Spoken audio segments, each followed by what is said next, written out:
Fala galera, eu sou a Roberta do canal Beta Física e agora a gente vai resolver essa segunda questão da lista de eletrodinâmica com foco no Enem.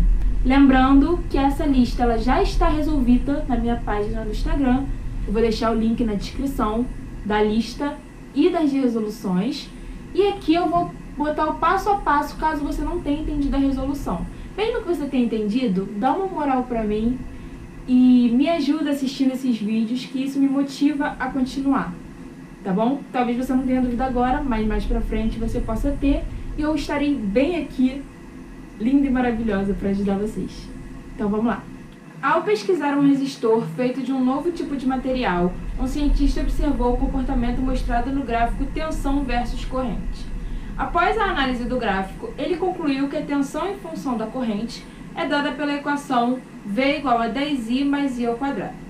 O gráfico da resistência elétrica do resistor em função da corrente é... Essa questão ela é de gráfico, ela pode assustar um pouco, mas se você souber o mínimo de gráfico, o que é uma função de segundo de primeiro grau, você vai tirar de letra essa questão. Então vamos ver. A gente tem que a relação entre DDP e corrente é uma equação de segundo grau, tá vendo? Que é 10I mais I ao quadrado. E o enunciado pede não a relação entre V e I, porque isso ele já te deu. Ele te pede a relação entre resistência elétrica e corrente. A gente tem que dar um jeito de, com esse dado aqui que a gente tem, a gente tirar uma relação entre corrente elétrica e resistência. Eu tenho um valor de DDP em função de uma corrente. E eu quero enfiar aí nesse meio uma resistência, para eu poder relacionar resistência com corrente. Como eu sou esperta, eu sei que existe a primeira lei de Ohm, que me diz que no caso V aqui, né, é igual a R vezes I. Para eu poder relacionar resistência com corrente, é só eu igualar essas duas equações. Eu sei que DDP, né, nesse caso aqui está sendo representada pelo V, mas é a mesma coisa, ainda é a DDP, que a gente conhece, que a gente viu como U na primeira questão. É igual a R vezes I. Mas a DDP também é 10I mais I ao quadrado. Então, se essa DDP vale isso e essa DDP vale isso, o que eu posso fazer? Igualar as duas. Então, 10I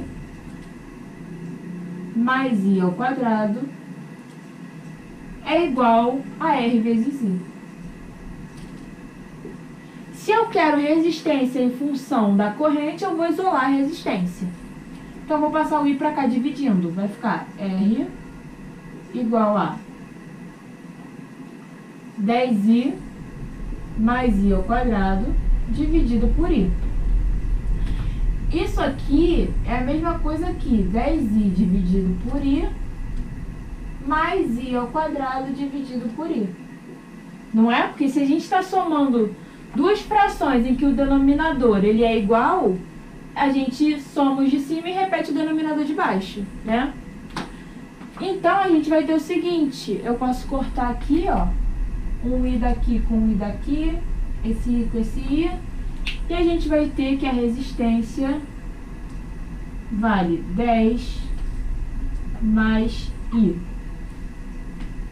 Bom, a relação entre resistência e corrente é uma equação de primeiro grau.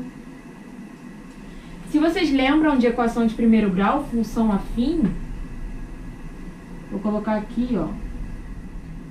Vocês lembram como é que é uma função afim? Y é igual a AX mais B. Nesse caso, o X é a variável, né? Nesse caso aqui a variável é o I. E aqui o Y está fazendo o papel do R. Então, Y em função de X é AX mais B. O R em função do I é 10 mais I.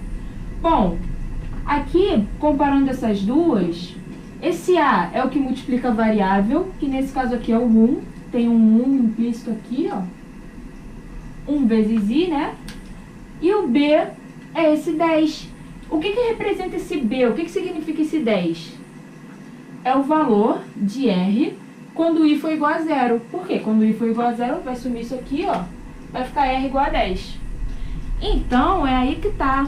Você descobriu, chegou até aqui, viu que é uma função de primeiro grau, e você vai lá marcar, fica entre a C e a D. Qual que você marca? Aquela que quando o eixo X, que é o da corrente, for igual a 0, o eixo Y tem que ser igual a 10. Então, é letra D essa resposta. Quando I é igual a 0, R é igual a 10. E eles possuem uma relação linear, ou seja, uma reta. A gente já consegue descartar de cara a A e a B, né? Porque R não é constante, independente do valor de I. Porque mudando, se você botar I igual a 2 aqui, R vai ser igual a 10 mais 2, 12. Se I for igual a 3, R igual a 10 mais 3, 13. Então não é 10 o tempo todo, não é a letra A, muito menos a letra B, porque ambos dizem que o R ele é constante. A letra E não é, porque a gente viu que é uma função de primeiro grau. Então a gente fica entre a letra C e a letra D. O que vai diferenciar isso é esse 10 que aparece aqui, que vai fazer com que a gente marque letra D. Então essa foi a segunda questão, bem tranquilinha, pode falar, foi bem tranquilinha. E fiquem aí que quinta-feira tem mais vídeo novo, é o terceiro vídeo dessa nossa lista de eletrodinâmica. E não esqueçam, podem me mandar a dúvida de vocês, se vocês sentirem dificuldade no que eu resolvi. Roberta, não entendi nada do que você fez. Eu vou reexplicar de uma outra forma que a gente vai conversar e eu espero que você entenda, tá bom? Tchau!